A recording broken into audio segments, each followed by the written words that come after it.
Nowadays, many of today's systems use and discard people like trash, like food containers. So, backlashing and rebellion has become nothing of fascination in the news.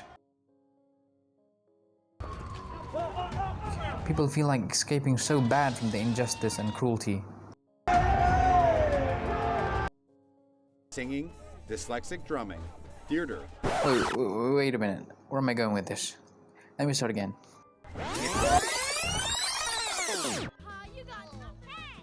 Hello, my name is Farid, and we're going to talk about Ferdinand, escaping the system. Basically, if you haven't watched it yet, Ferdinand is a movie about the life of a bull from its calf years to its adult life, living in Spain. In El Casa del Toro, a breeding ground for future fighting bulls that are going to be up against matadors in the ring in Madrid. Man versus bull. Will it be pretty? No. Will it be awesome? The bulls are in constant tension, since their whole life purpose there is to be chosen by the matador and fight him in the ring, and attain glory. Making me a champ. This dream will soon come back to bite them in the ass, quite literally. Okay, that's all nice and dandy, but what I really want to talk about is the man himself, Ferdinand. He embodies the character of many people today, open-minded, charming, and hopeful. Ferdinand is a soft-hearted kind of guy. He doesn't really like violence like most people. He's more of a flower kind of guy. But that's basically it. He's not too complicated. The conflict in this movie lies in Ferdinand is at odds with ways of the other bulls around him. He despises violence, rather loves to be kind and compassionate, hence the symbol of flowers, beautiful and solace beings of the world. The bulls around him, however, hate each other and live in such a strong competition and rivalry. I better Yeah, go. they hate you, they hate me, they hate each other. A lot of hate. It crushes your soul if you let yourself think about it. This is all basically due to their understanding of their purpose. They see that their value in life is getting picked by the matador. Many great bullfighters in Spain, but there is only one. El primero. Fighting in the ring and winning with honor and pride, or so they thought. Relating to what I just said, this Casa del Toro is a crazy obvious representation of the education system. This movie is basically an analogy of it. The Casa is the university, the matador is the exam, and the ring is the workplace.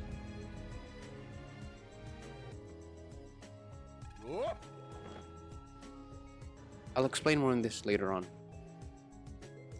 This is all bullshit to Ferdinand, as he sees no value in all this. He's, you could say, a different breed. Hey guys! He's always trying to tell the others that they shouldn't strive for what they were set out to do. Big fancy arena, but I'm telling you, it's just another chop house. Being a nomad himself, he tells them of the outside world, how there are more to it in life than being a fighter bull. His travels proved to him that life is full of beauty and tranquility, only if one chooses it.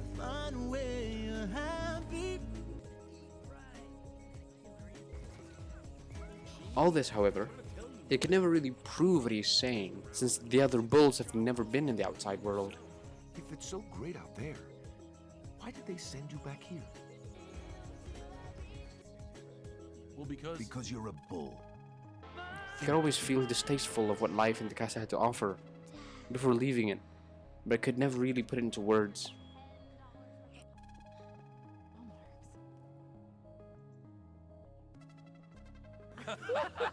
Laugh your way right into the chop house.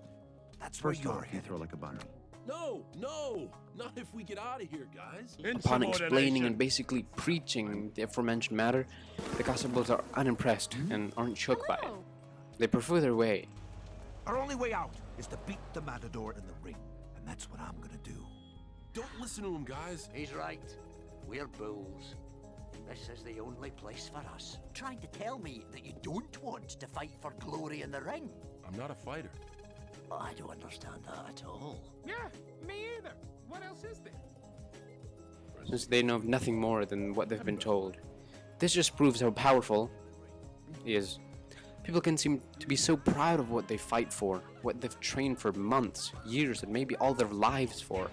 but not realize how that destiny is just put upon them by a system that desires to exploit them, to use them. This is of course not much of a problem, since what crime is it to nurture skills and talents of someone to bring out so that they may utilize it and prosper their lives with it. The wrong, I'd say, is in the industrialization of it. The machine system that's producing labor force, like that of a factory producing paper. It's no problem, since paper that comes from trees are alike. The problem when faced with people is that we're hilariously different. Two biologists can give birth, well, one of them can give birth to a musician. A lawyer and a police officer can procreate a math professor. What this basically means is that through the factory-like production of people for consumption, the people of Casa del Toro have completely blindsided the humanity of the bulls that could aspire to be other or more than a fighter bull.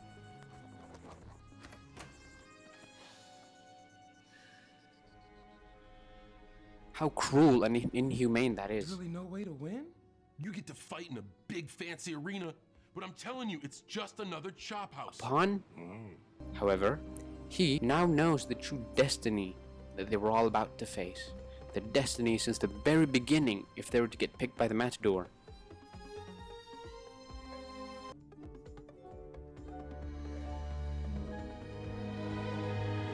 All of them did. He has now witnessed the fate of all previous bulls that got picked, Bull never wins. including his own father. Their destiny, rather a false one, from the beginning was just to give the people a spectacular show and be discarded. That was their purpose. All of them did. Upon realization of the greater crime of the system, he reveals it to the others. I can't leave. What? Ferd, this is your only chance. Really no way to win? You get to fight in a big fancy arena, but I'm telling you, it's just another chop house. No bull wins, ever! I was in Moreno's house, I saw it! James crapped through his melon horns on the wall. Exactly, Machina. We gotta get you out of here now! They can truly see now their fate here is all the same, either getting picked by the matador or not. They'll be discarded with cruelty either way. Oh no, I know that look. No, don't say it. I'm not leaving. So, the desire to fight for their lives burn inside of them. Hence, they construct a plan of exodus. This is their turning point, when their lives change forever. They've discovered how their lives they've been lied to and were made to be used for entertainment of the people. How their lives were put on a tightrope between being a fighter bull to attain some temporary glory and be killed for horns, or die straight away to be made to meat. To save their skins and look for a better livelihood, the bulls conduct an exit. In the name of brotherly love, however, they first attempt a rescue mission to save their brothers, Guapo and Valiente.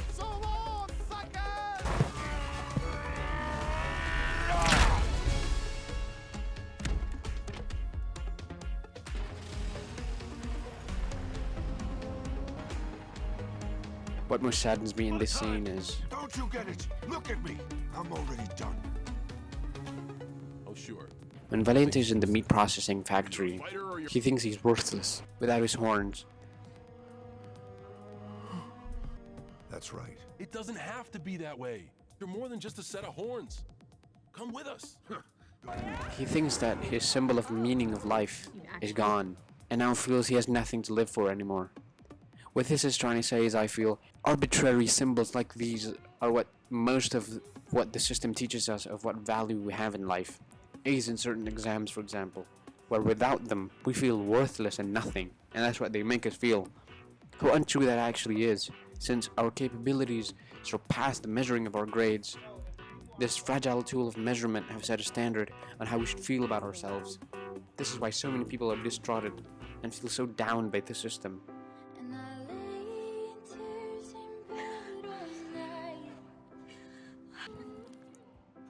The lesson we can learn from all animal movies really is about the animals of different kinds unite to achieve the same goals. We see Machina and these hedgehogs serve their role by using their talents and abilities. This actually teaches that variation in society is actually very important, so that every aspect of life is fulfilled and done by those in the field. No one can get through tight spaces like the hogs.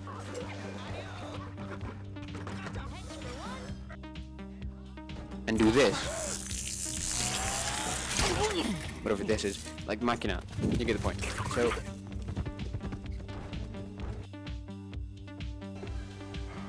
In this scene, Ferdinand sacrifices himself after having brought them out of their dark ages, awoken their souls and saved their bodies. His soul, however, has been freed from the mist of lies of the Casa del Toro a long time ago. So, he allows his body to get captured so that the others could be saved.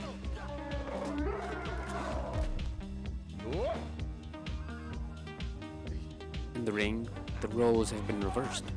The matador is made fun of.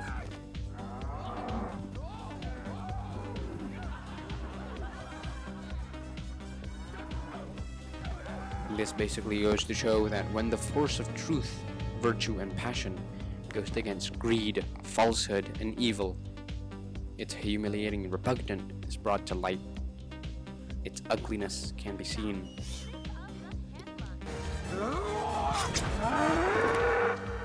When Ferdinand abandons his values for a second, however, he finds how he has betrayed himself, his values. This then reminds him of his original purpose and mission from the beginning.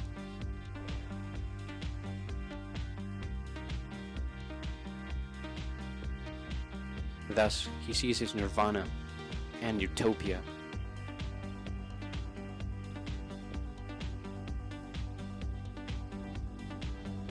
He is refreshed. He is now more than ever ready to take on whatever comes his way. His demonstration standing his ground, not fighting the matador like a ravaging monster that they thought he was, even after having been told to do so by his mentor. You can do this, but you're gonna have to fight. Just this one time, Ferd, please?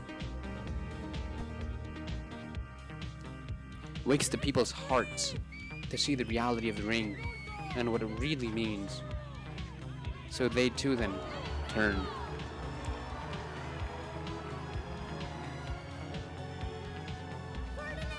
The demon matador actually had time to repent from his ways and stop, but he never does. Well, if you watch the movie, he does refrain from attacking in the end, but that was actually because he's no different from what he was before. He only didn't make himself apparent since the crowd was too overwhelming. So basically, to summarize, what the movie basically wants to say is if you follow the system, especially akin that of today, you will be used and fall. Like Ferdinand's dad, whom obeyed and followed the rules of said system, but still ended getting.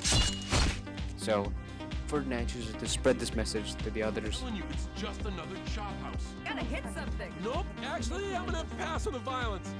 Let's bust out of here, Lupe. To rise and escape the system that's using them only for their own benefits and will discard them when they're no longer of use. The absolute keystone scene in this whole movie is this scene, where Ferdinand explains his plan to escape and live a life beyond that is offered by the Casa, and then utters this line in reply to the goat. Doesn't have to be that way. Doesn't have to be that way. I'll take you to my home. It's different there. And Nina will love you. Who's this Nina? It's been a trier. Oh, I tried. We shouldn't live a life and fight for a goal, a destiny that others have enforced upon us. If it be a virtuous destiny, however, there's no problem. The problem is when it is in the name of manipulation and trickery. Ferdinand teaches us, in a world of injustice, dare to stand up for what's right and keep pushing on, because at the end, there's his love. Nina arrives. His bounty upon a perilous journey has come.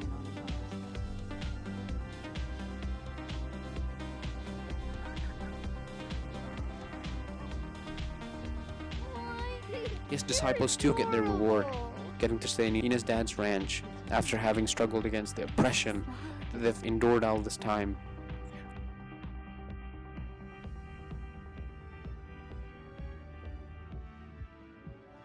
Ferdinand and his apprentices has made it to their Garden of Eden, their Jannah, literally. They're finally home, safe, sound, and free.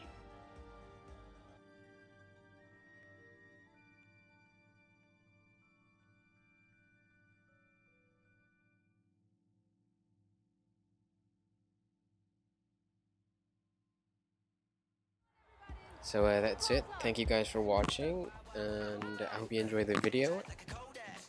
So this is my first ever video essay So if you liked it, give it a thumbs up, and subscribe if you want to see more. Comment your thoughts down below, you know, what you think of my commentary on the movie. You know, it's very much a kids movie, so I hope you share it with your younger friends or family, so that, you know, they can see it and they can, you know, boost their creativity and critical thinking, and see more of this movie than, you know, it might seem. So I'll leave you with this. Bye bye.